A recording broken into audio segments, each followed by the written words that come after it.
Sure, Ranjit. I mean, first of all, thank you organizers for hosting it. Yeah, and good afternoon, everyone, and thank you for being on the show today. I'm honored to be part of the panel today, and with some of the industry leaders, including Fab India. Uh, you know, of course, let me start with what Vinculum does.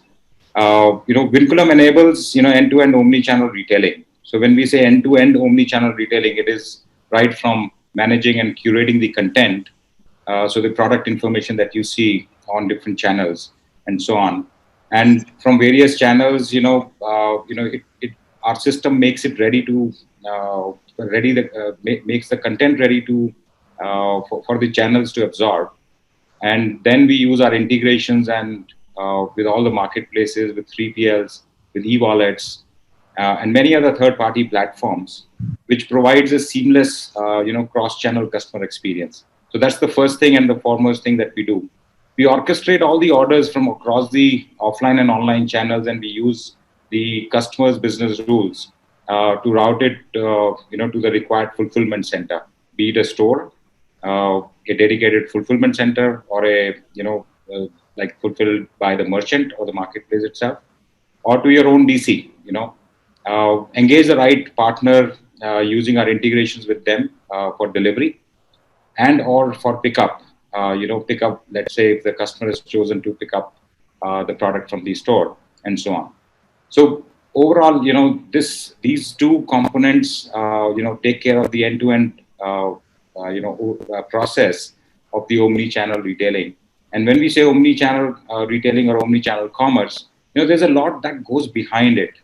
So it is not just about what we see as a consumer. I mean, we got to manage these store operations in such a way, and so that so that the stock is available in the first place, and so that the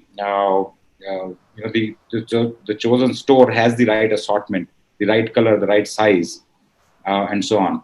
So we manage the back end of the operations, which is inside the store, inside the warehouse or the fulfillment center, both B2B and B2C perspective, and the e-com operations end to end. So that basically drives the omni-channel experience for the customer in the store as well as across the stores and across channels, right? So that is pretty much what we do. But essentially, there are a lot of these allied services that we also do, which make the omni-channel experience all the more enjoyable, both for the customer as well as the end consumer, as well as the customer, our customer who's working with us on using our platform. So if I have to sum it up in a single line, we enable our customers to sell anywhere and fulfill from anywhere. So then there is this little piece, that reconciles your order, help you recover your money, if it was miscalculated from the marketplaces. So we call it WinReco, the Reco reconciliation piece. And then, the master of all, in fact, this is one of the new dimensions that have come up in the omni-commerce space, is to go cross-border. So we help a lot of brands, across countries, to bring them into different countries using our network of networks, using our distributors. So essentially, we work with brands, we work with brand distributors, we work with the 3PLs, and so on. So we have a very modular approach in our tech stack. So if you have some of these components already installed, already deployed, and so on. So we have that integratability or the adaptability, agility to integrate into the existing systems and then complete the entire process flow. Yeah. So that's what we do, Ranjit, and Arun. Of course, we've partnered with Fab India long ago, and I would say experience working with Fab India has been something that they have that innovation mindset. They had that mindset to be ahead of the curve. Being on the omni-channel platform earlier than most of the other brands and so on. And that's why I think they had this leeway, or they could leverage onto the platform to go through this COVID period as well during the lockdown, etc. So basis that, in fact, I would want to divide the overall scenario like you asked, right? So, and when we talk to the other retailers across the globe, this overall scenario actually is, pretty much divided into three phases now, as we see, right? So pre-COVID, during the COVID, the lockdowns and stuff, and then the post-COVID. So, we're calling it, all of us are calling it the new normal, the new normal, and then the next normal. So we got to, use this time during the new normal to prepare for the next normal. And all of this is going to stay. All of this is going to stay. There's no way the customers are going to dislike or going to discontinue the convenience that, the technology has provided. And the brands are now trying to even get closer to their customers. And, when we say omni-channel, omni-commerce, all of that stuff, we go around the room and I'm sure we'll have different perspectives on what it means for all of us. So as we progress into the show, we'll talk more about, different use cases and different things that can happen, and different challenges, of course. So, one of the things that, we would want to ask Arun also is that, has he got the impact, or has he got the outcome that he was expecting, right? And then how are we preparing for the next normal? Of course, they are ahead of the curve. They're in the adoption cycle. They're pretty much ahead of the curve. So how do they see the challenges going forward, as well as, how do they see using technology to be ahead of the curve, and so on. So we'll talk more about, different use cases, different things that we observe from the global market. Things like, FMCG is pretty easy. There is demand. There are, so we all like, the jugaad. So, during the lockdown, of course, everybody did a quick jugaad, and, we could go forward with trying to sell into using WhatsApps and without the bots and all that stuff. But of course, the personalization aspect, there's a lot of work to be done there. And, now when the brands are going to direct to the customers, there is this aspect of, multi-channel loyalty, etc., which is also coming up, as an emerging trend. And that's where we are all working on now to make these systems and, technology serve better the emerging use cases that we see across the market. Thanks, Deepak, for that answer, and also, prompting me with some questions to ask Arun. So, I'll ask Arun. Actually, what was it about Vinculum that prompted you to, finally go with them as the solution provider? So I'm sure there were multiple interactions. Being on the same side of table as you are, Arun. I know how the process goes, but I would like to hear your perspective on what was it about Vinculum that made you confident that they'll be able to deliver what you had in mind. Okay, so I'll just straight away first of all answer the question. Well, I think we are working with Vinculum for more than 3.5 years now. So it was much before. It is a very old, I would say, association that ways. And frankly, we have grown with tiny baby steps.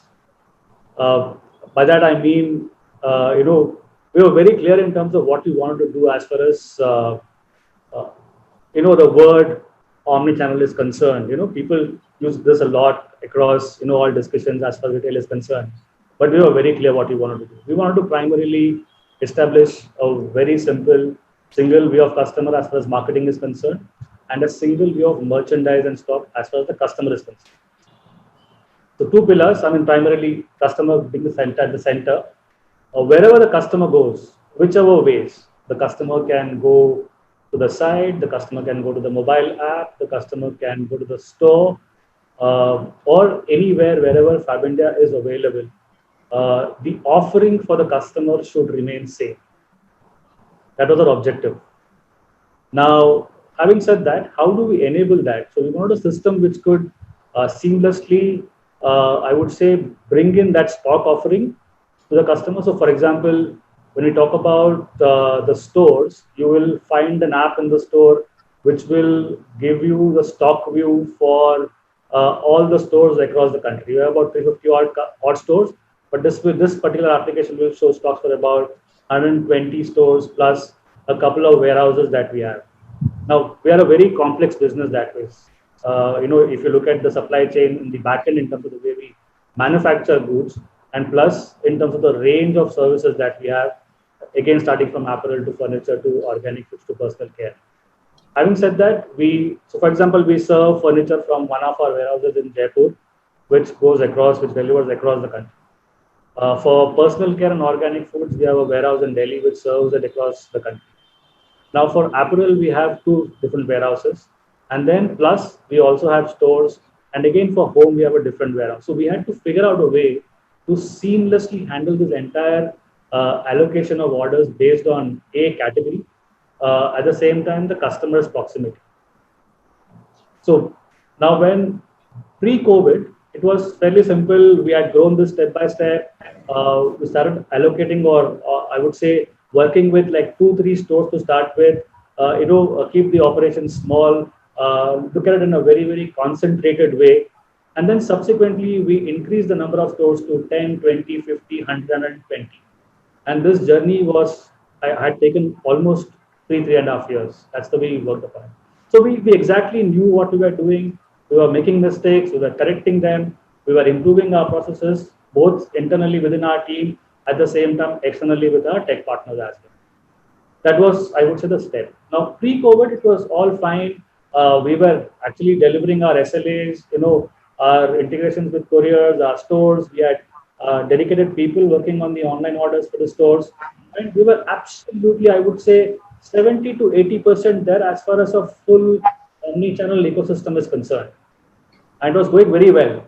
And we were subsequently looking at connecting maybe 70, 80 stores further and, making it a much larger offering for the customer.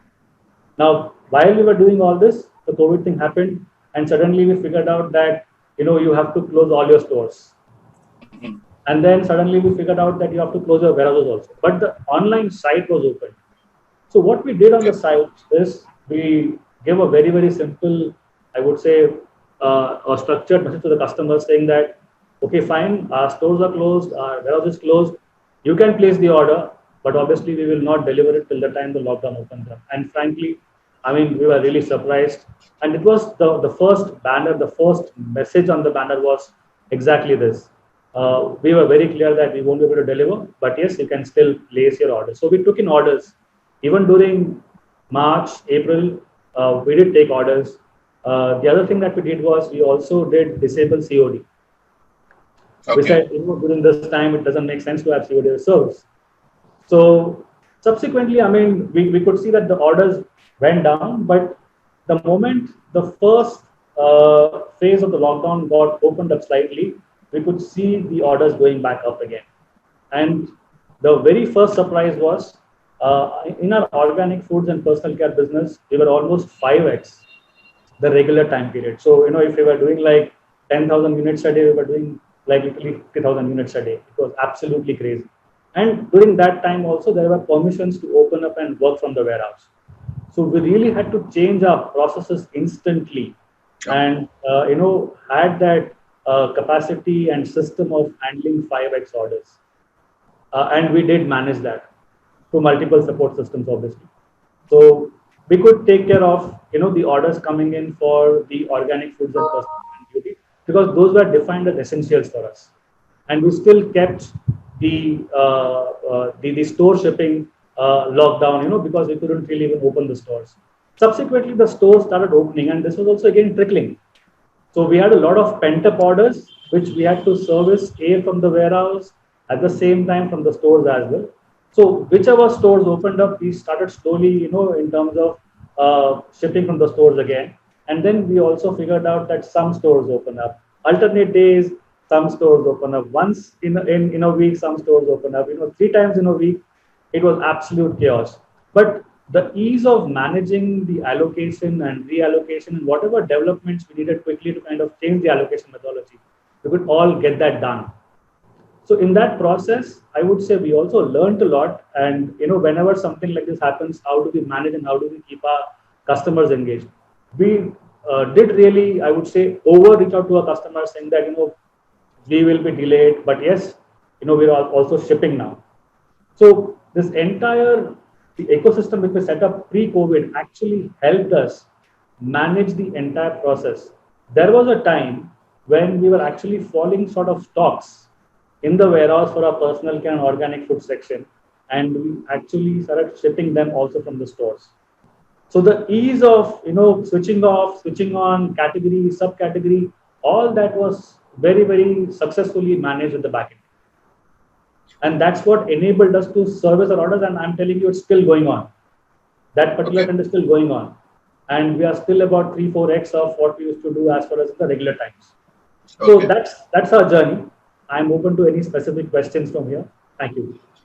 No, I mean, as someone who has managed this, I can say, with a great deal of confidence, how difficult it would be to keep on changing these rules on a regular basis. Because we had situations like you mentioned that on certain days, certain stores are allowed to be open. So therefore, on those days, you can pick up inventory from there, but on certain days, they are closed. So the inventory from there is not available. So if you are really able to do that, switch on and switch off, based on the whims and fancies of our administrative authorities, I think that's really a fantastic thing. So I'm really, I don't know whether you touched upon it because the audio was lagging, while you were speaking. But I'm curious to know what were the categories that you were selling, during the peak of the lockdown. Well, during the peak of lockdown, it was personal care and organic foods. Organic foods primarily, I would say that was the peak of a category. But then subsequently, I would say soft home took off. Soft home, in terms of our bed linens and curtains and all of that really flew off, I would say. Am I audible, Ranjit? Yeah, I mean, I switched off my video because I'm not able to hear you too well. But after I did that, I'm able to hear you much better. Okay, so I said, our organic foods business really took off online. At the same time, our home business, soft home, the bed linens and the curtains business, it really took off well. Okay. And now I think, we will have one last question and then we'll throw open the floor to, the audience to ask questions if they have any in their mind. So, curious to know from both of you that, how do you see these omni-channel customer journey evolving in the next few weeks and next few months? Because obviously there's going to be a lot of change in the way, customers are going to shop. And that's definitely going to have impact on, the way we operate, the way we configure our systems, the way we manage our inventories, so on and so forth.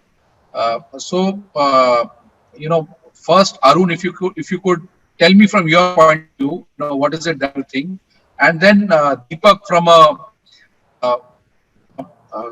IT partner's point of view, what do you think are going to be the journeys? Maybe not in the apparel category or the categories where Fab India is, but even in some of the other categories that you are helping customers in. Arun, first you. Yep. So, Ranjit, the way I see this is obviously this has to be extremely fluid. Systems have to be extremely flexible. That's more important. Now, coming to the offering piece, I would say there are retailers, who may have 100 stores. Some people may have 1,000 stores. Some people may have 500 stores. It's all about when the inventory is sitting idle. How do you bring in that together and make that offering for the customer is extremely important, and we need to have tech to support that. That's one first thing. Right. That is in terms of what businesses should be looking for. The other aspect is how will the customer behave. I think obviously everybody understands that this is the times where economies are not in great shape, and customers and people are really controlling in terms of what they buy and how they buy. So being relevant. For example, I would say if you look at the masks, when everyone started launching masks, technically I would say Fab India was one of the earliest brands to even bring in the masks. And we had some exceptional numbers on day one when we took it live. And some amazing engagement that went on our social media posts, and we didn't look at really building profits there. It was just that the market needs a product. How quickly can you bring in? So, our personal care teams launched the hand gel in like 10 days straight. And it was available on the site to be bought. Our teams in the apparel side and in the accessories side, they launched the masks in like 10 days again. And what we are selling them at like hardly some 200 rupees and some 150 rupees. And that's the kind Okay. of fabric, or I would say, we have used, I would say, structured, processes here wherein, we can offer something to the customers which is actually the need of the hour. And this is one way where brands can obviously stay relevant. And technically, if you also look at, this is not the time to look at profits. You need to stay relevant, offer what the market needs. Right. Deepak, you have a point of view there? Yeah. Very well said, Arun. And in fact, I like the two things that you mentioned, the single view of the product and the single view of customer, which you earlier mentioned. And then the other thing that you mentioned is the flexibility or the agility in the systems to cope up with, with the changing demands and behaviors and policies. So when we were in the lockdown, complete lockdown, things were changing from essentials to non-essentials, and then sometimes again, the borders were closed, so that you couldn't get the delivery on time, and so on and so forth. So if the systems were not flexible during that time, there was absolutely no way that we could adopt those policies as much as they changed, and as fast as they changed in the first place. Now, of course, this is going to, like I said, this is going to stay for some time, and then of course it becomes a habit or it becomes a permanent behavior. So those are, the trends that you said, right? The single view of the customer, the customer as well as the product. Product, of course, because the brand has to control that image. Otherwise, there are so many platforms, that can display the product incorrectly, or that can display the specs of your product, of your brand incorrectly or inconsistently, I would say. So it is, of course, the responsibility of the brand to keep it consistent across different channels, and likewise the customer. The customer view or a single view of the customer is very important, because in the online world, of course, the loyalty is very thin, right? The customer loyalty is very thin. So as soon as you say, I want to buy this, it'll show you 15,000 options and so on, and you tend to go to the lower price and so on and so forth. So to build that loyalty itself is going to be a challenge, and one of the emerging things that is trends that is coming up is to build that omni-channel loyalty, or the loyalty across the different channels. And those are like the trends that we are seeing also across the globe, and they all have pretty much the same challenges that we have in here in at home. So but then well, like you said, right, the single point of source, or single source of truth for the product and the customer. Now it essentially, and then you said customer centricity, or the changing the systems, etc., based on the customer behavior, changing customer behavior and all that. So it really, if I have to dissect the whole situation, or the whole omni-commerce business process, I would want to dissect it into two parts. One is the sales process itself, which has a limited number of use cases so far in the normal world, and now this has transformed into slightly newer cases in the new normal world, which is today. And then some of these will stay, and then some of these will also further improvise in the next normal. So but then people are not going to need more apparel like they used to do before. So it is the browsing experience that we need to improve. It is that the customer engagement that we need to improve, and that starts with the single view of your product, single view of your brand, single view of your customer, and studying their behavior, using the analytics to improvise or improve upon that content. So browsing, so of course I'm not going to need those all the shirts that I used to buy right now. That is in the pre-COVID era, at least in the today's time, that's is there. Now, how do you entice that customer to buy? How do you entice that customer now to, to reach out and, tell them that, hey, there is this new launch and there is this new thing that has come up. So that is one part, where we need to improve on that browsing experience all across the industry, not just, with the fashion apparel or, and so on. So, and the pillars to that is, of course, the analytics that come in from the, the customer behavior analysis or the buying behavior analysis, and then the single view of, the product itself or the specs. So what is being sold, what are customers buying, where are they buying, and how are they buying, and so on. Now, if I dissect the overall, omni-commerce process into various parts. Now, one is the browsing experience, so bringing the customer onto the web store, and then enticing the customer to buy and to inform the customer about the specs, etc. But enticing the customer before COVID and after the COVID, do you think there is a big difference in that process? Very big difference. In fact, today you're training those offline or traditional shoppers to buy online, right? You're training them, and how do you train them is basically you got to, reach them. So if we are in the apparel fashion industry, right? Well, now look at the challenge, right? I mean, people can't come to the store as much as they used to before. Now, how do I, ask them to? So the try-ons have stopped happening. You don't have a try room at all.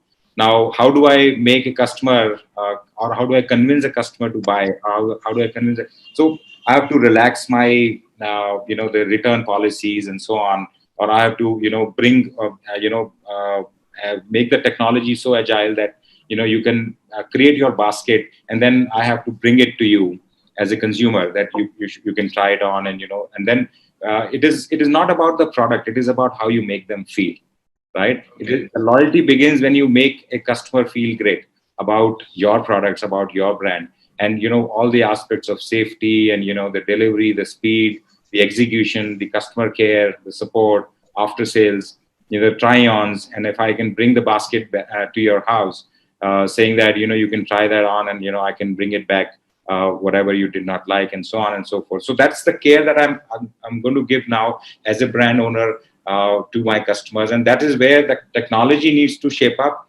Those improvisations, those are very small improvisations. I would not say omni-commerce is going to change a lot, but think about it. You used to go and pick up from the store. Now, if you have made up your mind, you've made the purchase decision, why would you want to go to the store at all?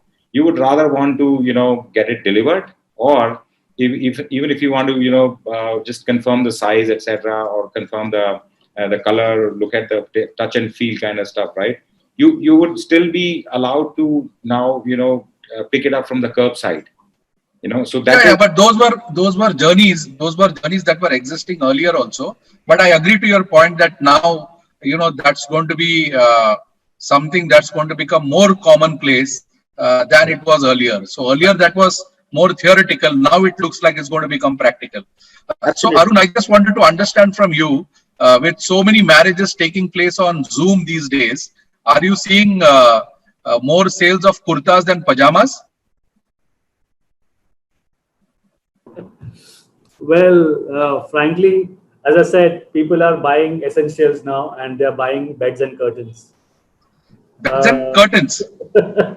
Yeah, others spending more time. I mean, but they're buying more chairs because they have to work from home. Obviously, while pajamas are something which is regular, but the more essential aspect is, having, as people are maybe sleeping more or spending time more on the bed. But it's all about, I would say, it's not about selling kurtas online. Frankly, I mean, the ones which you typically buy for a shadi or a wedding, largely people want to actually go and buy them in the store. Yeah. Open. So if you ask me, even today, we have about 220 plus stores open out of 350 stores. Yeah. And frankly, and people are coming and buying. Okay. Hopefully they are coming and buying wearing masks. Yes. We have a very strict protocol. In fact, I mean, we have kind of, we have a very set process. When a customer comes in, you do a thermal check, You obviously offer them sanitizer. Then there will be a person who will actually assess the person. So it's all very structured. We have a complete training module for the stores in terms of safety aspects, and every person who's working in the store needs to go through that training and go through a test and then qualify to be there in the store, in fact. So it's extremely rigorous. Okay. Arun, how are you? The employee safety, it's also about the customer safety. It's both of them go hand in hand. Arun, how are you planning to do the try-ons? What did you do for the try-ons? Well, frankly, for the time being, we have said that we will not obviously even take returns for that matter, because it's again an issue with hygiene, and then we have really stopped even the try-ons. So we will do some sort of a virtual try-on. Frankly, I mean, there's no harm in doing it, and there is technology available to do all of that. But I think this is something which needs to go a little bit of the wait and watch mode than jumping into technology. Just imagine, I mean, you need to implement something in 350 plus stores. It's going to be crazy, and you really do not know where trends are going to be, how trends are going to be. We never thought customers will walk into the stores, but they are doing it. They are walking into the stores. Right. And frankly, human behavior is very complex that ways. And some people need to go to the physical stores. They will go any which ways. Okay. But then it's just about clearly defining your safety norms and not allowing anybody to take that for granted. So that's really hard to know. Even with all the bad vibes around this COVID situation. Right. People still love going to the stores and shopping. Right. And I'm sure, that will depend on category to category, but, it gives us hope as a retailer that, once this is behind us, then we should see the real normal, back to where it rightfully was. Right. As a final question from my side, and then we'll ask Bhavesh if we have time to take some audience questions. Where do you see this partnership going from now on? The one between Fab India and Vinculum. Well, see, I would say we've already evolved that way. If you look at it, we've been working together for almost 3.5 years now, and right. In terms of the retail ecosystem, in terms of omnichannel, we both have, I would say, gone much ahead than 80% of our orders get shipped from the stores, as good as that. So while the other thing that we're also doing is we are also launching buy online pickup in store very soon. So that's something which wherein the customer does not even have to enter the store. We can just simply deliver it wherever they are. People can just walk into a high street and just simply say, I'm in this parking lot, and you can have a curbside pickup delivered there, as good as that. So, and all those things, obviously, we'll partner with Vinculum on that, and on the back end aspects, obviously, we'll work with them. Okay. So, Bhavesh, do we have time for any audience questions? No, I think we should start the next one. So, I think thank you very much, Arun and Deepak.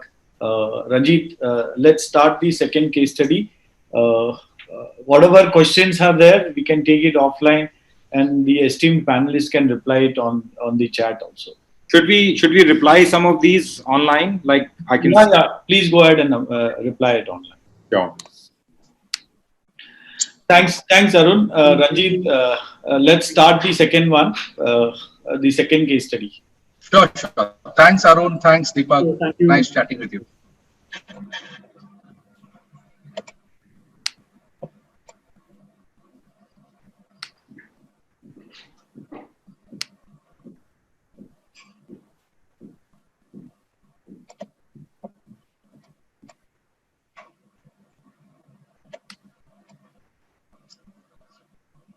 Bhavesh, I'm assuming that it will be on the same. Yeah. So let's start the second one. Harsh and Abhishek both are here.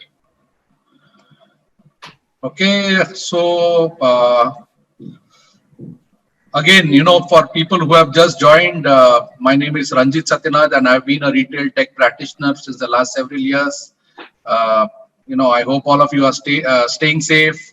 Uh, you know, it's a privilege to again, speak to two very esteemed panelists. I have with me Abhishek, who's Chief Marketing Officer at Celio.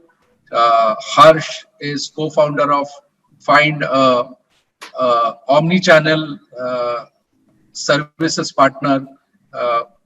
Partnering many retailers, but in this particular case, we are going to talk about what they did for Celio.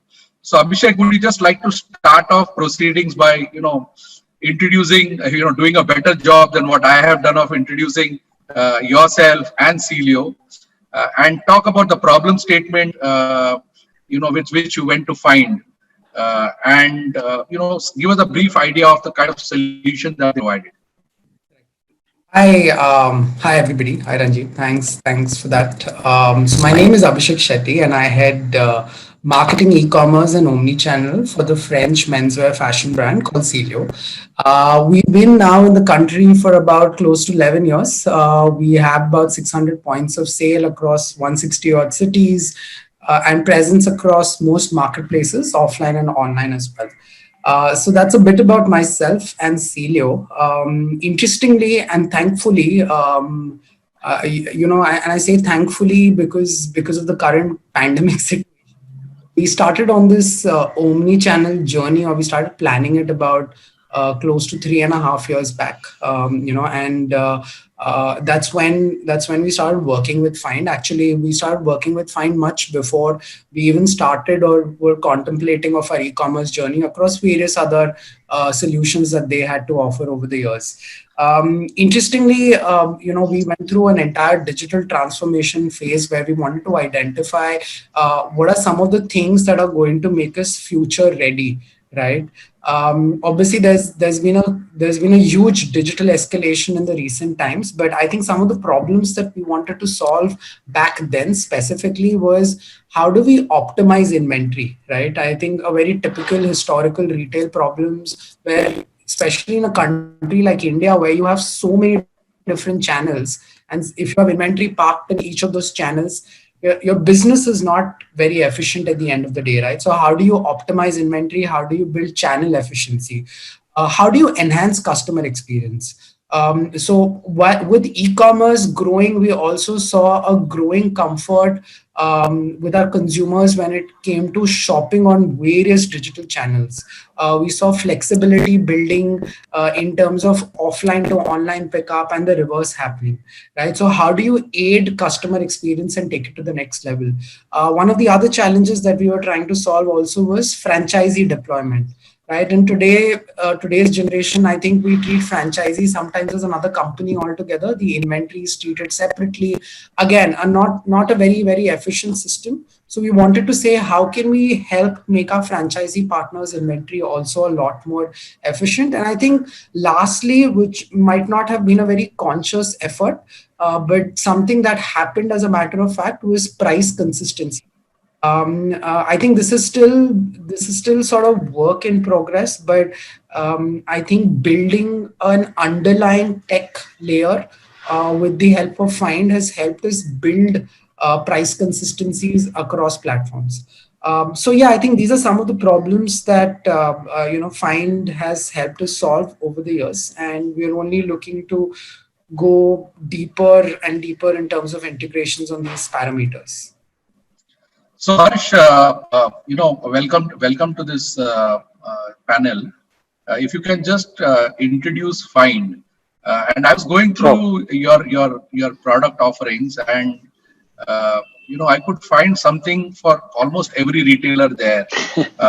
What I saw was a very, in theory, and I am not experienced Find, but what I saw was that it would be very easy for any retailer to come onto the Find platform and start doing business. Right. So I want to know, therefore, from you. So is it as easy as it looks, or is there something that retailers have to do some pre-preparation work at their side before they come to you? Right. Thank you so much, Ranjit. I think great to be part here of this virtual summit. I think we started Find about 7-8 years ago. And I think the logic of starting the company was very much focused towards use of technology inside the physical store. And I think over time, what we've gone towards building is that there isn't always a very seamless sync between the flow of data and the flow of goods across all channels that a retailer has, right? I think historically, both these have always been siloed from an accounting perspective. And I think that accounting silo played out in the real world as well, where you had different channels, different inventory, different organizations, different teams, different way of recording businesses, recording revenue. All of those things are actually very different. But it was more an accounting concept which was being played out in the real world. And I think as technology sort of caught up to make these process flows far more seamless, I think it was about time for retailers to start looking at this more as a business of selling inventory to consumers, no matter where the inventory is, no matter where the consumer is. And I think over the last 8 years, our journey has been towards that. I think as we start looking at the market, we actually divide this market into more like sort of 5 buckets, where you've got the unorganized retailer and the organized retailer, and you've got the online and the offline piece. And I think it's the intersection of all these 4 that we've tried to identify the role that technology can play in actually making each of these buckets either more efficient, increasing sales, creating better impact, reaching out to consumers, all of those things. So when we started building the journey, building the company, I think while we started off with a few products, whether it is an in-store engagement for the consumer, or whether it is a hyper-local e-commerce platform, to an endless aisle solution, to now more marketplace integrations, website integrations. We also have a product called Unikit, which is in the eB2B segment, both for footwear as well as for apparel, to actually link up mom and pop stores to actually large brands. I think across this whole landscape, we sort of went about with saying, how can technology make this better? And I think across all of these places, there are a few sort of hurdles that we've sort of encountered, a few sort of changes that we've had to sort of recommend, undertake ourselves. And I think, as you asked, what are some of those readiness things which brands need to actually be aware of? So I would say there are close to about 4 moving pieces whenever someone wants to sort of go omni-channel. And I think the sync of all these 4 need to be there in order for your eventual goal of becoming omni-channel to be successful. I think the first and foremost is digitized and close to real-time inventory.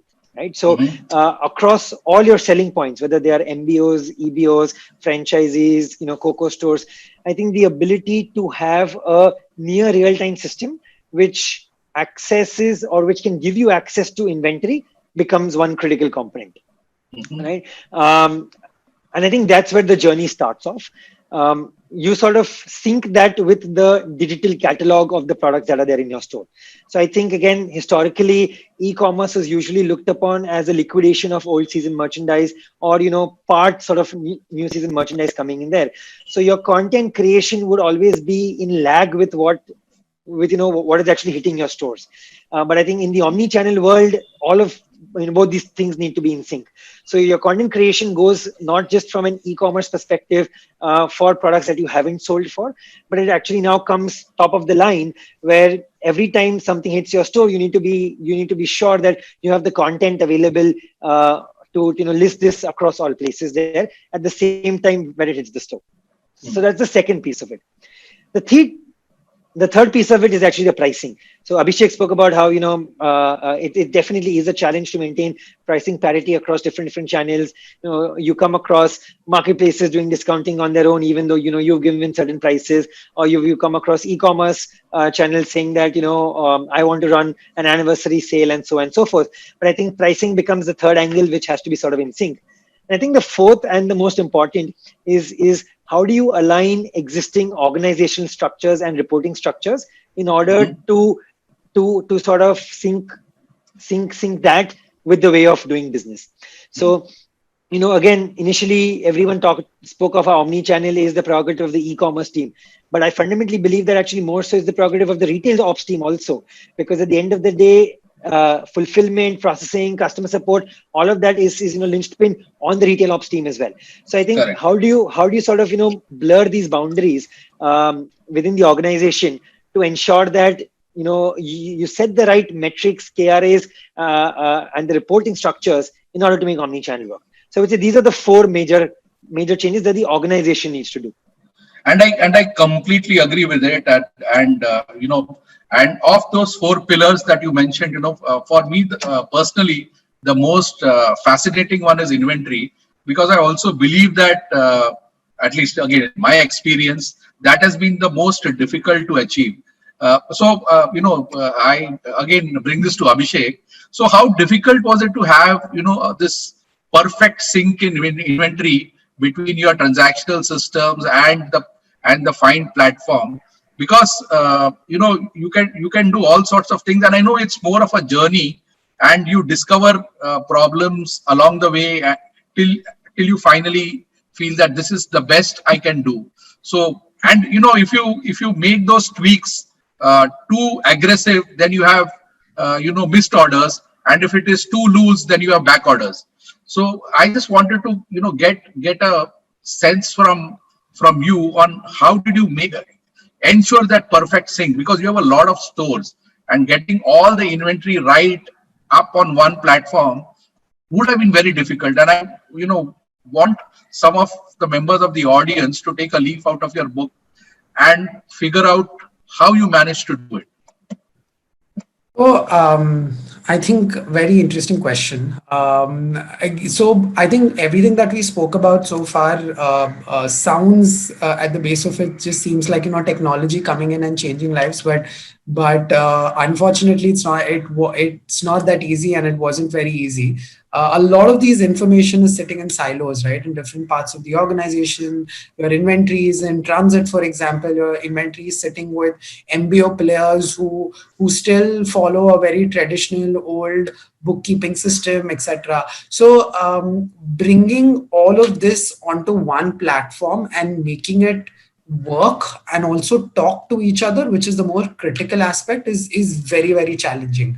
Again, this one is challenge from a technology standpoint, which obviously is where I think Find has helped us greatly. The second part is actually challenge from a mindset point of view, right? Because you also have to convince people that the new way forward is actually going to be the most efficient way forward. So precise inventory is the foundation for all omni-channel use cases, from store fulfillment to endless aisle. So if it's not precise, it can, I think one of the things that you brought up is how loose or tight can it be, right? It cannot be loose at all. It has to be crystal precise, because the minute you let go of that precision, I think it leads to a lot of orders not being fulfilled and challenges like that. And in the e-commerce world, if you see, they are pretty ruthless when it comes to their norms of order fulfillment.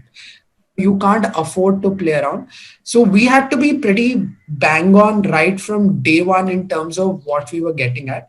So we sort of took our time, right? We built it in a step-by-step basis. We started small, then expanded it to other regions and other markets and other stores and other channels like franchisee, MBOs, etc.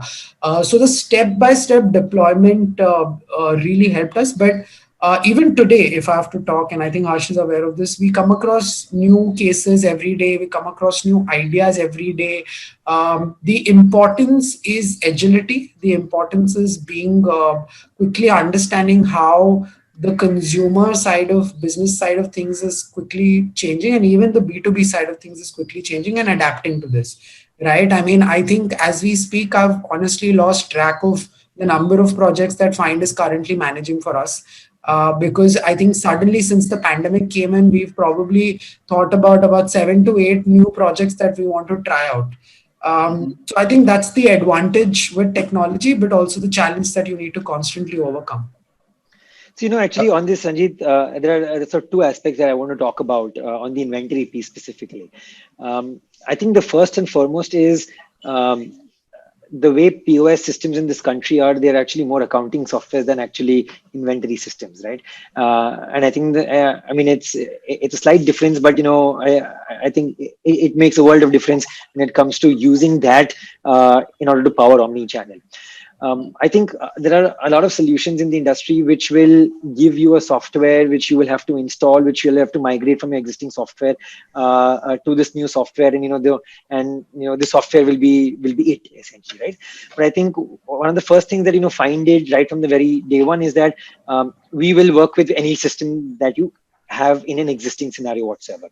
We will not come and say that, here is our software, why don't you replace your existing POS with this? Nothing of that sort. So I think the ability to actually do that has a big advantage to removing these silos within the organizations. And I think rather than say, oh, now this is a new software, now you have to train everyone through it, these are my sort of workflows that I need to configure, I think all of that goes away. So we purely pick what is required from that particular existing software in order to sort of port it to the online world. And I think not just port it, but also get feedback as well. So I think Abhishek also spoke about how ruthless most e-commerce companies are when it comes to fulfillment ratios and so on and so forth. And I think we also know that, to an extent, there is decent amount of sloppiness at the store when it comes to, physical inventory checks and, audits and so on and so forth.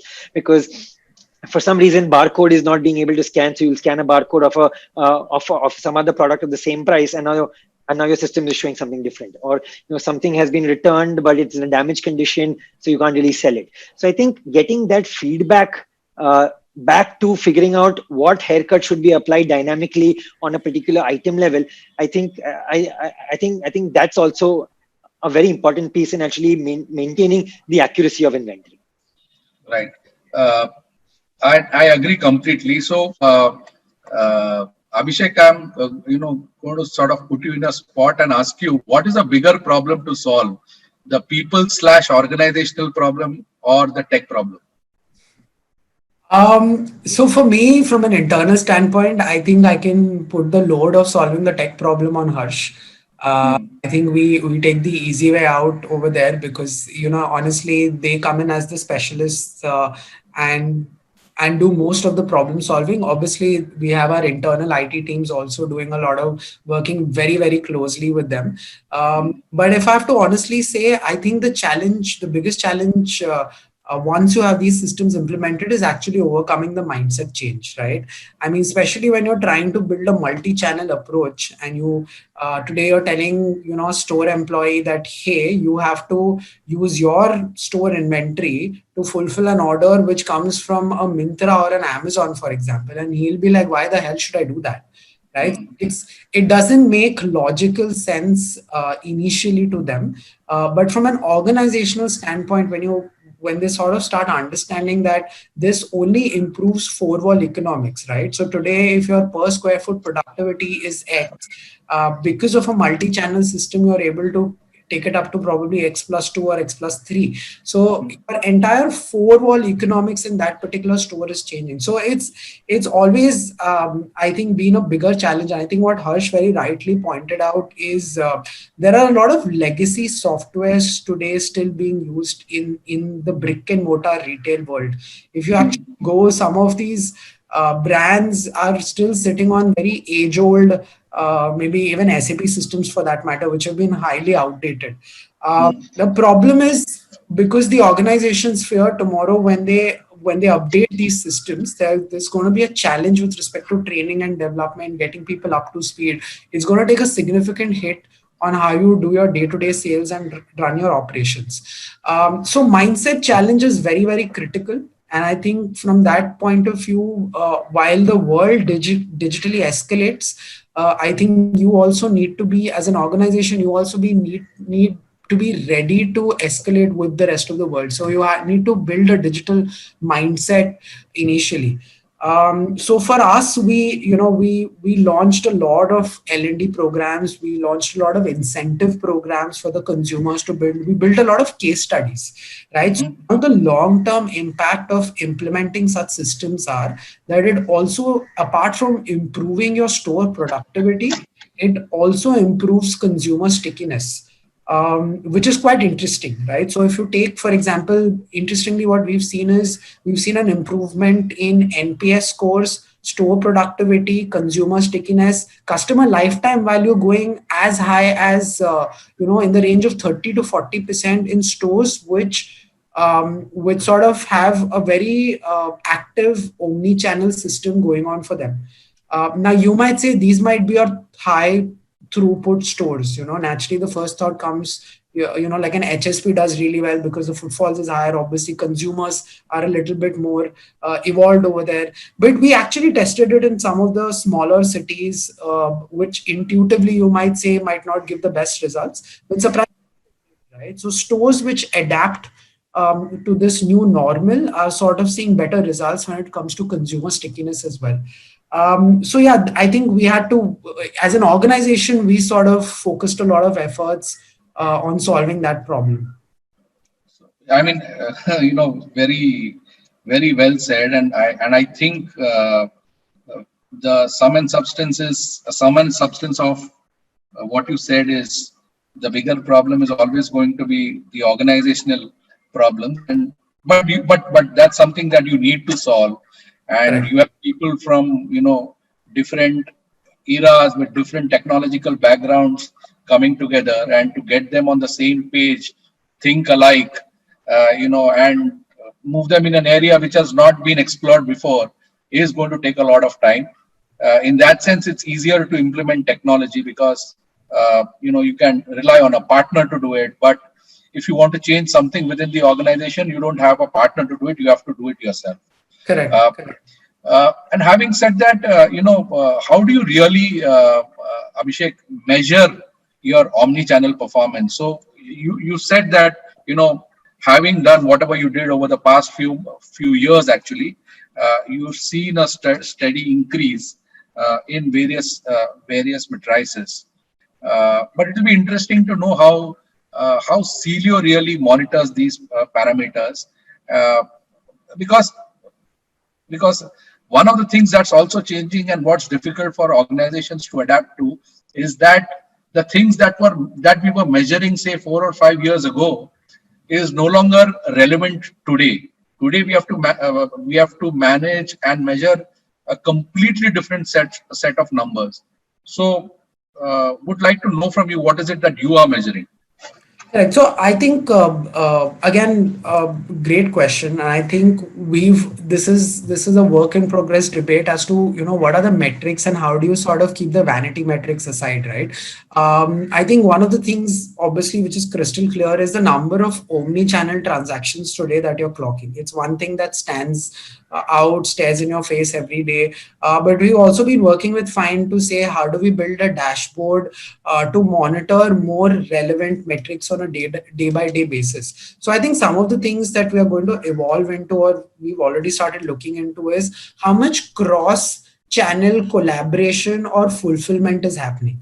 Right today, I think we've historically spent a lot of money creating warehouses, creating inventory centers.